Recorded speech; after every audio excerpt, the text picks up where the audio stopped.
gracias a Dios por ello, porque he aprendido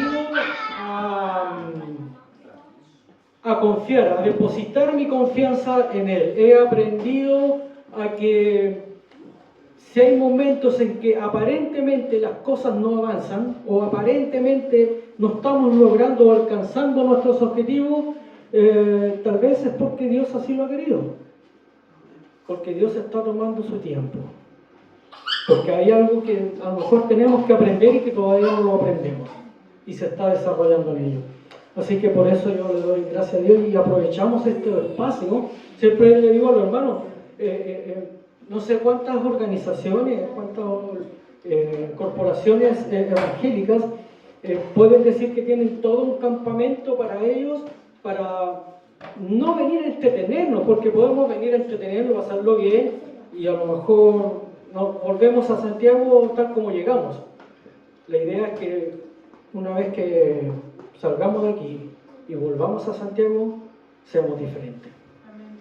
Seamos completamente diferentes, con una mente renovada, una mente transformada por la palabra de nuestro Dios.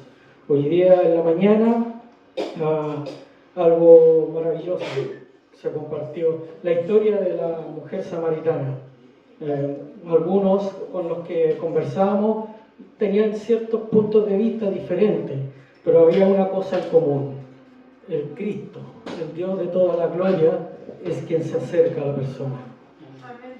Esa persona que ha sido rechazada, esa persona de la cual el mundo la aborrece, esa persona que se tiene que esconder para que nadie se burle de ella, ese Cristo maravilloso se acerca a esas personas. Ese Cristo maravilloso, dice la palabra, que le era necesario pasar por ese lugar, aunque en realidad no era necesario, pero era necesario porque había una persona a la cual el mensaje debía ser entregado, y esa era la mujer, que en un comienzo comienza a rechazarlo. Al principio comienza a rechazar el mensaje, tal como usted y yo, ¿cuántas veces hemos rechazado el mensaje al comienzo? Y le ponemos obstáculos al Señor, y le ponemos peros al Señor. Y cuando el Señor nos confronta con la verdad y nos desnuda el corazón, damos aletazos, golpes para tratar de zafarnos de esa realidad, hasta cuando ya no queda otra más que rendirnos a sus pies y entregarle nuestras vidas. Ahí está la responsabilidad del ser humano. Es tu responsabilidad de atender ese llamado. El Cristo glorioso, el Cristo resucitado, ha venido para llamarte a ti y esperar que ustedes presten atención a lo que se viene. Amén. Bien, ya empezamos. Aquí hay muchos adolescentes. Yo no sé cuántos de los adolescentes o jovencitos han vivido la amarga experiencia de un terremoto. Esa sensación de que estás en un edificio y que te sientes seguro. Estás en tu casa. Yo recuerdo, he pasado varios terremotos y recuerdo en uno de ellos estábamos en un lugar donde el edificio se veía bastante sólido, firme. Y cuando comienza a removerse la tierra, a remecerse por completo, al principio las personas se sentían seguras y decían: a este edificio no le va a pasar nada.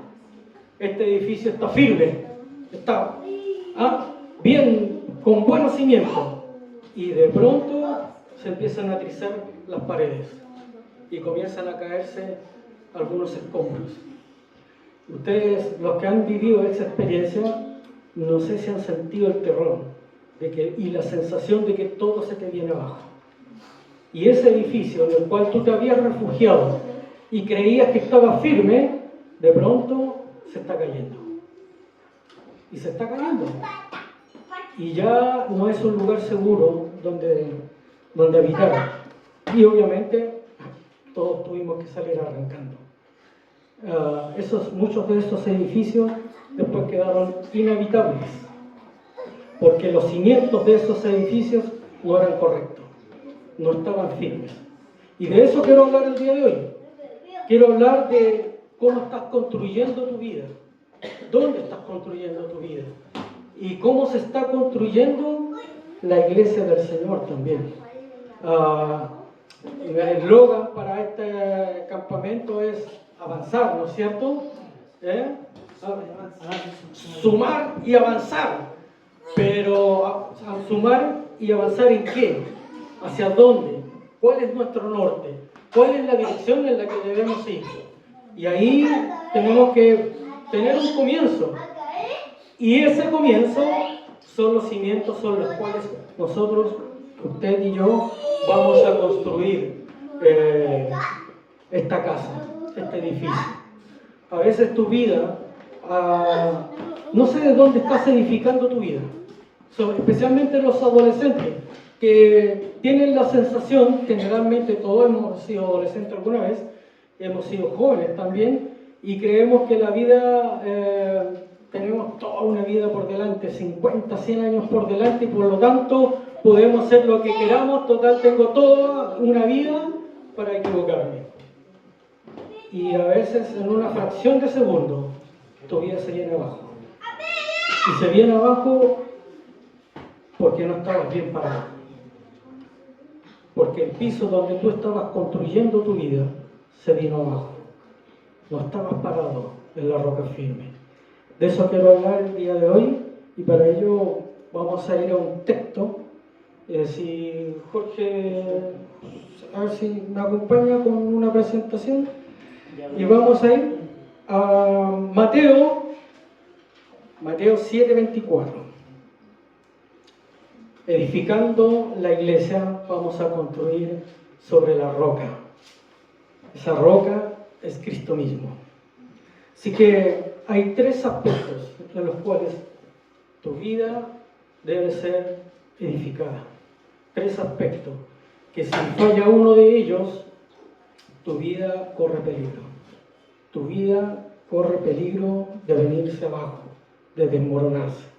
Así que vamos a ir a Mateo 7:24 y dice así: cualquiera pues, que estoy leyendo la versión Reina Valera por si acaso, los que tienen Biblia, ¿cuántos tienen Biblia? ¿Ninguno? ¿O en el celular por último? Sí, con el celular sí. Le dijeron a los chicos que había que traer Biblia, ¿no?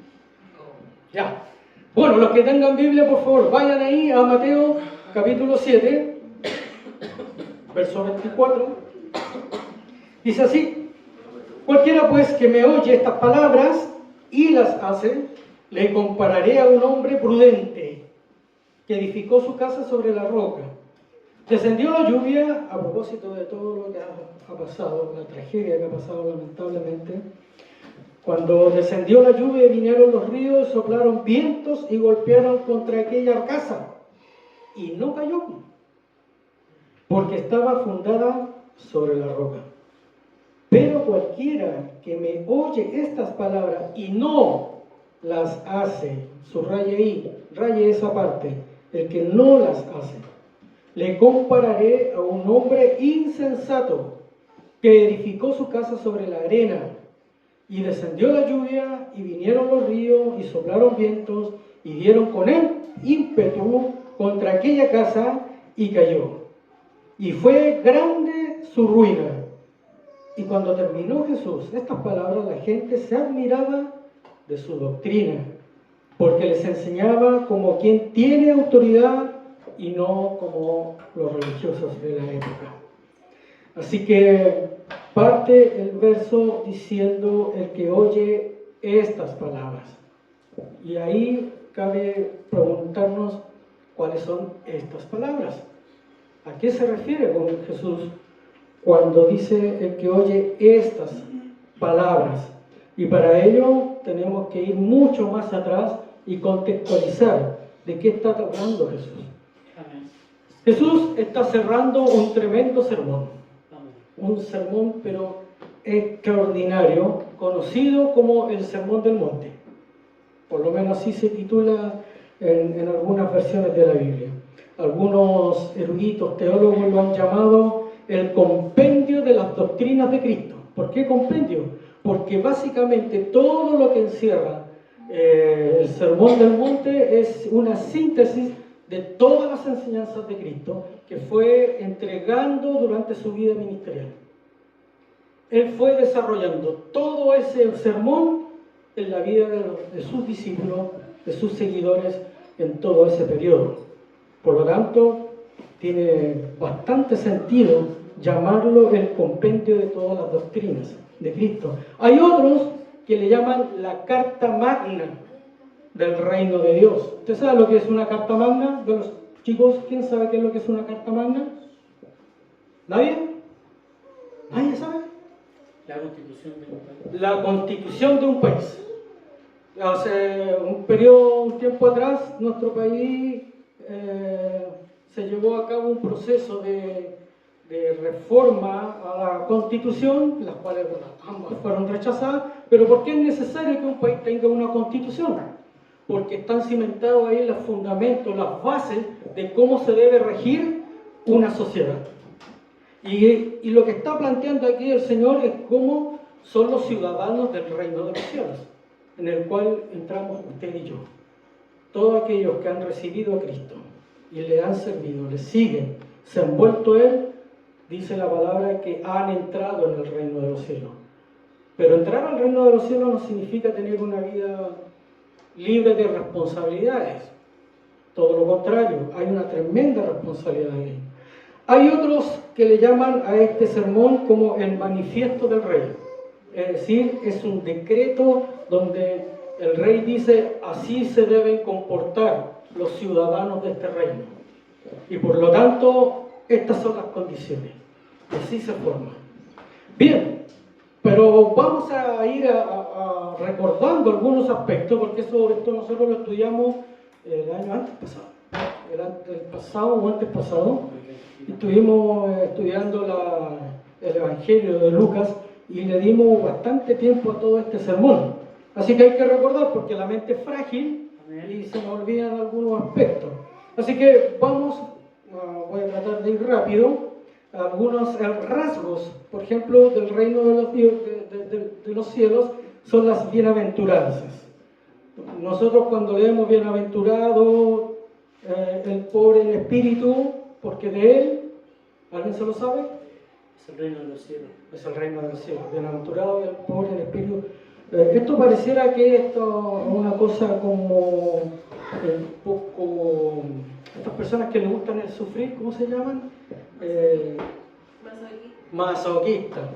Pero no es así. El sentido de bienaventuranza en el contexto de ellos, de hace 2000 años atrás, tiene relación con un bienestar por algo que le causa seguridad. Por lo tanto, un ejemplo práctico en el verso 5.3, si alguien lo tiene, no se preocupen, no lo ven. Pero dice que bienaventurados son los pobres en espíritu, porque de ellos es el reino de los cielos. Pero si nosotros tratásemos de hacer una traducción de acuerdo a esa época, podría ser algo así como: bendita la persona que es consciente de su indefensión y pone toda su confianza en Dios. Porque la palabra que se traduce como pobreza es literal, pobreza, miseria, una miseria extrema que lleva a la persona a mendigar. Así que, si bien es cierto, a veces se interpreta esa pobreza como la persona que es pobre de espíritu, que tiene una necesidad, eso también es válido, pero aquí se refiere a esa persona que no tiene nada, absolutamente nada, pero es feliz porque ha reconocido su necesidad, reconoce su necesidad y confía en aquel que suple esa necesidad. Yo no sé cuántos de ustedes han llegado a ese punto de reconocer que es totalmente frágil y necesita total dependencia de Dios. Y que eso lo ponga feliz a usted, porque sabe que depende de un Dios que es compasivo, que es misericordioso Amén. y que puede sostenernos en sus manos. Entonces los rasgos, en primer lugar, de aquellos ciudadanos del reino son personas que saben que sus vidas están en las manos de un Dios compasivo y misericordioso, que sus vidas están en las manos seguras de un Dios que les ha prometido redención para todos aquellos que creen en Él. Por lo tanto, la actitud de estos ciudadanos son personas alegres en medio de las dificultades. Son personas que no son pesimistas, sino que son confiadas y confían en su Dios, confían en su Señor, en aquel que los rescató. Lo segundo aspecto, Mateo 5:13, ¿cuál es la misión de este reino?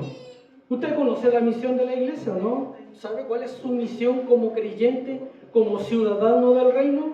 Es simple, súper simple. Si usted va ahí al 5:13, al 16 de Mateo, usted es sal y luz del mundo. La sal, bueno, en aquel tiempo servía para evitar la corrupción en los elementos, por lo tanto, lo que ha hecho el Evangelio en nuestra sociedad es evitar que de alguna manera la corrupción se expanda mucho más allá. Si el Evangelio no estuviese operando hoy en día en nuestra sociedad, la corrupción ya se habría desatado por todos lados. Esa es la misión, darle sabor también a la vida, que eso era lo importante dentro de esa sociedad. La sal le da sabor a las comidas. Usted, si le sirven un plato de comida sin sal, lo siente insípido y lo primero que parte es correr a buscar la sal para darle sabor. El creyente, el ciudadano de este reino, es un ciudadano que le da sabor también a la vida. En contraste a las normas de la ley que están ahí en Mateo 5 también, del 17 al 48. Algunos ejemplos. La ley dice no matarás, pero el Señor va mucho más allá y dice que cualquiera que se enoje, si usted va ahí al 5:22, dice que cualquiera que se enoje con su hermano, mira al lado, al que está al lado tuyo, ¿cuántas veces te enojaste con él? ¿Cuántas veces hasta le tiraste un garabato? Justo están grabando. ¿Cuántas veces lo trataste mal? ¿O hablaste mal de él? ¿Sabe lo que dice Jesús con respecto a eso? Dice, cualquiera que se enoje con su hermano será culpable del juicio. Así que si la ley era dura, vivir en este reino, ser parte del reino es mucho más exigente. Otro ejemplo, no adulterarás, alguien lo comentó por ahí. Para aquellos en la época antigua, adulterar era si te pillaban en el acto, punto. Mientras no te pillaban, podías hacer lo que querías. Te podías meter a la casa de la vecina y conversar alegremente y comerse un asadito. Pero el Señor va más allá. Dice que si tú miras para codiciar, ya adulteraste en tu corazón. Es decir, la codicia es una forma de adulterar también. Estás deseando lo que no es tuyo, lo que el Señor no te ha entregado. Y por lo tanto, las exigencias son mayores. Sí, un sinfín de cosas, no jurarás en falso mal, etcétera, etcétera. En el capítulo 6 están las características de los ciudadanos. ¿Cuáles son las características? Algunas, voy a nombrar algunas. Son personas generosas. Gracias. Son personas generosas. Si usted no es una persona generosa y cree que está en el reino de los cielos, parece que algo usted no ha entendido. Una persona dadivosa, una persona que no tiene problema en compartir lo que el Señor le ha dado con otros. Una persona egoísta es una persona precisamente que es contraria a esas características. Otra característica de un ciudadano del reino de los cielos es una persona que está consagrada al Señor en la oración, en la lectura bíblica, en la palabra del Señor. Están orando constantemente, están ayunando también. Son personas que hacen tesoros en los cielos y no en la tierra. Su mayor tesoro está en las cosas de arriba y no en las cosas materiales. Y finalmente, en el capítulo 7 hay algunas exhortaciones para estos ciudadanos del reino. No juzgar, pedir se os dará, entrar por la puerta estrecha, etcétera, etcétera, etcétera. Y finalmente, hacer la voluntad de Dios. Y así concluye el sermón con estas palabras: cualquiera que oye estas palabras. Y ahí entramos en materia. ¿Cuáles son estas palabras? Todo el sermón completo, todas las características que ya nombré, todo lo que se refiere a un creyente que ha conocido al Señor. Porque en este campamento usted no solo vino a entretenerse y a pasarlo bien, sino ha venido para tener un encuentro con su Dios, con su Redentor, y conocerlo un poco más. Y hay dos formas para conocer a nuestro Dios. Una es la oración y la otra es la palabra. Y de eso nosotros nos estamos ocupando esta semana, de que usted se relacione con el Señor en oración y en palabra. Y vamos entonces a la siguiente. Pero esto tiene un paralelo en Lucas 6. ¿Por qué voy a leer este paralelo en Lucas 6? Pon la presentación Lucas 6, perfecto. Hay un paralelo porque hay algo que agrega Lucas y que no lo hace Mateo. Y acá la cosa se pone aún más interesante. Porque dice el Señor: ¿por qué me llamáis Señor, Señor, y no hacéis lo que yo digo? Todo aquel que viene a mí y oye mis palabras y las hace. 3 condiciones vamos a ver el día de hoy, o en esta noche: venir a Cristo, prestar atención a sus palabras, a sus enseñanzas y hacerlas. Son los 3 fundamentos, los 3 aspectos que nos ayudarán a construir una vida en la roca, cimentado en la roca, que es Cristo mismo. Y dice, y continúa: os indicaré que será semejante al hombre que al edificar una casa cavó hondo, y puso el fundamento sobre la roca, y cuando vino una inundación del río con ímpetu contra aquella casa, pero no la pudo mover, porque estaba fundada sobre la roca. Más el que no la oyó, y viene lo demás. Entonces, ahí está el contraste.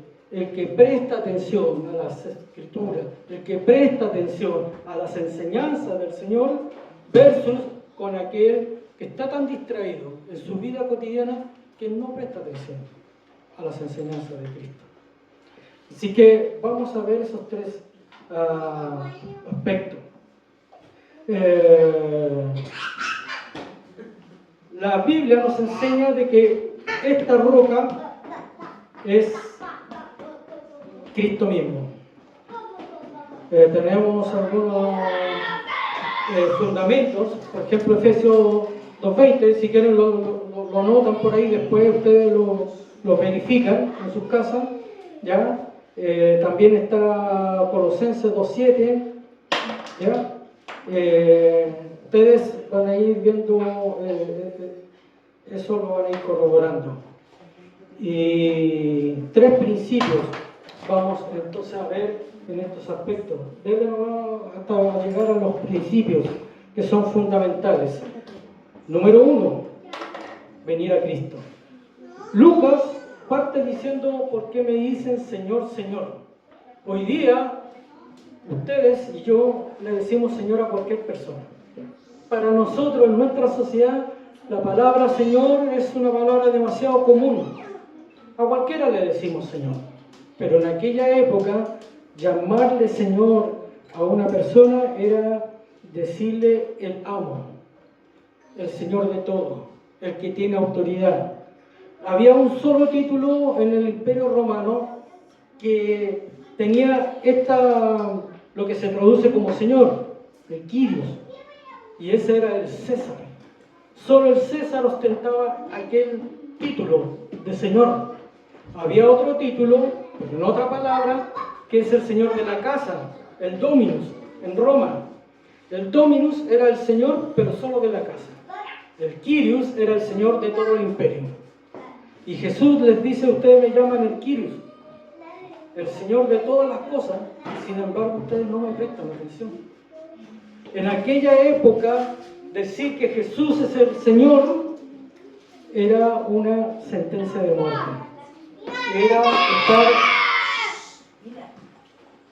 Era estar dispuesto a morir por esa sola declaración. Y ahí tenemos que ser confrontados. ¿Cuántos de nosotros podemos decir de que Jesús es el Señor de mi vida? Y que en verdad sea el Señor de mi vida, el que tiene toda la autoridad. En aquella época, en el Imperio Romano, si el César decía una palabra, todo el imperio debía estar sujeto a esa palabra.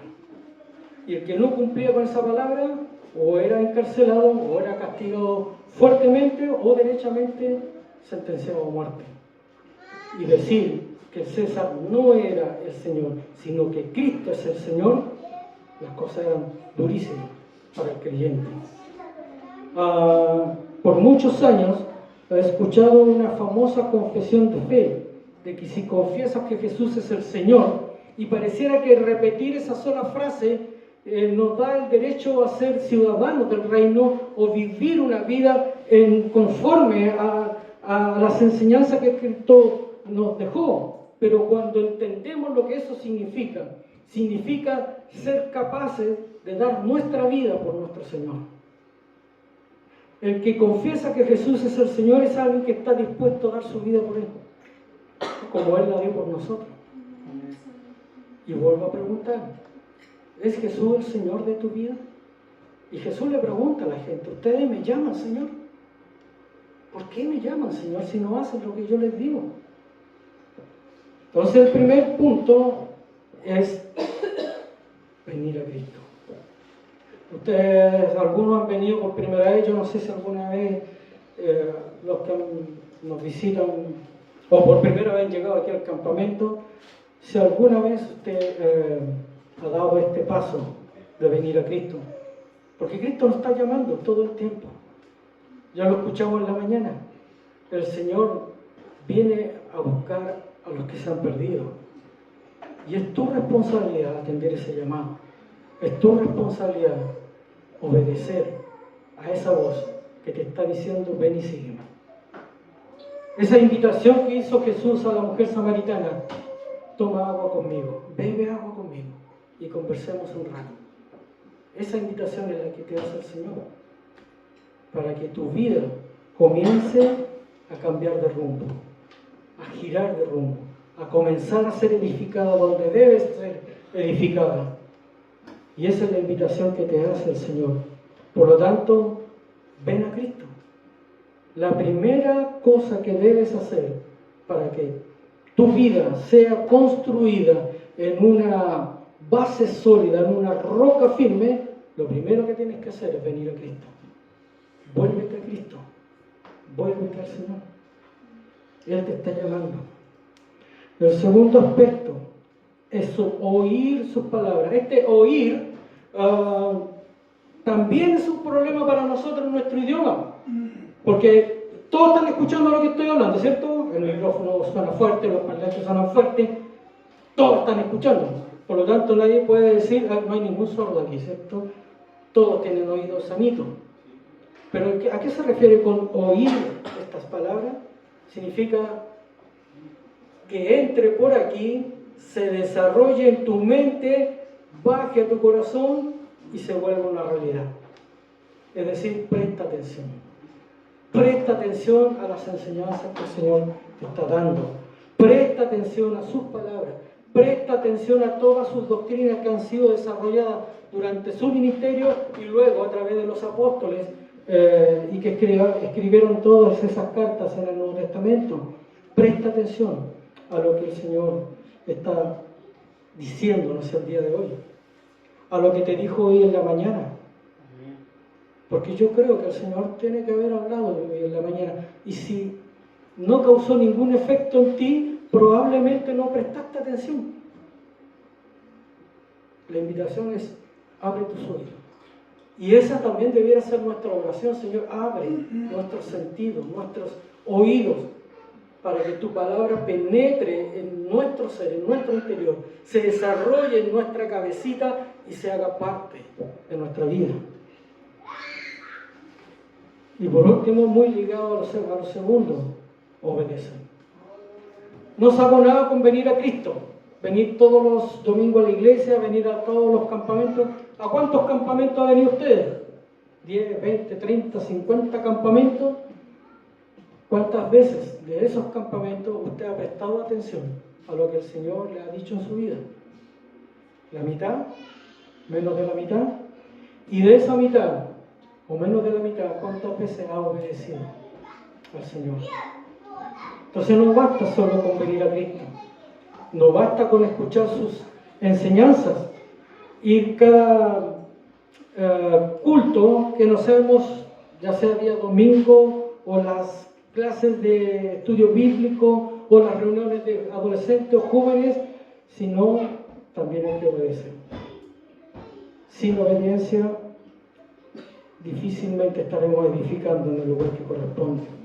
Venid a Cristo, que es la roca firme, ¿cierto? Lo dije, creo que lo mencioné, Efesios 2:20, ¿cierto?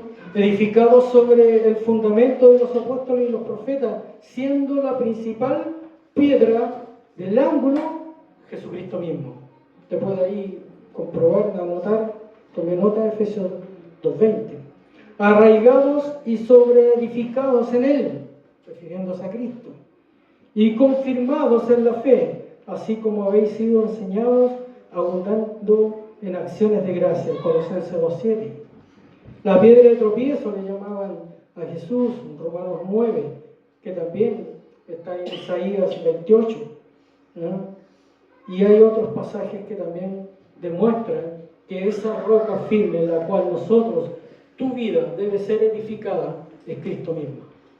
Es Cristo mismo. Si tu vida no está siendo edificada en Cristo, en vano estás edificando. Va a llegar un momento de tu vida que el edificio se vendrá abajo. Cuando vengan las dificultades, cuando vengan los problemas, cuando vengan las calamidades, si no estás parado en Cristo mismo, las cosas se vendrán abajo. Oír sus palabras, como les dije, es prestar atención. ¿ya? Es como dice Mateo 18:15, este es mi Hijo amado, a Él oír. Prestar atención, creer es responder a ese llamado. Ve y respóndele si te oyere. Y finalmente, por cierto, obedecer. Hay una serie de advertencias a 3 grupos de personas en este sermón. En primer lugar, a los discípulos. ¿Cuál es la primera advertencia a los discípulos? Que examinen sus vidas. Y eso es lo que hoy vamos a hacer, tú y yo. En este tiempo que nos queda, en una semana, examina nuestras vidas para asegurarnos de que no somos meros profesantes solamente. No solo somos creyentes de cartón o creyentes solo de bla bla, sino somos creyentes en acción misma. Que somos verdaderos miembros o ciudadanos del reino de los cielos.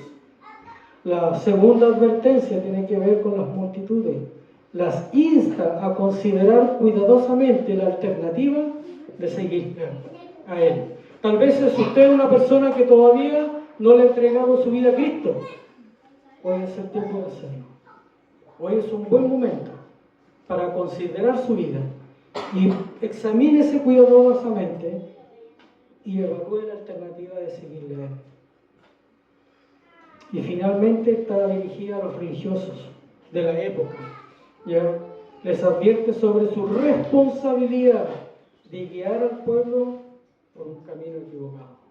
Nuestra responsabilidad para quienes enseñamos, para quienes compartimos la palabra, es enseñar correctamente, para guiar al pueblo correctamente.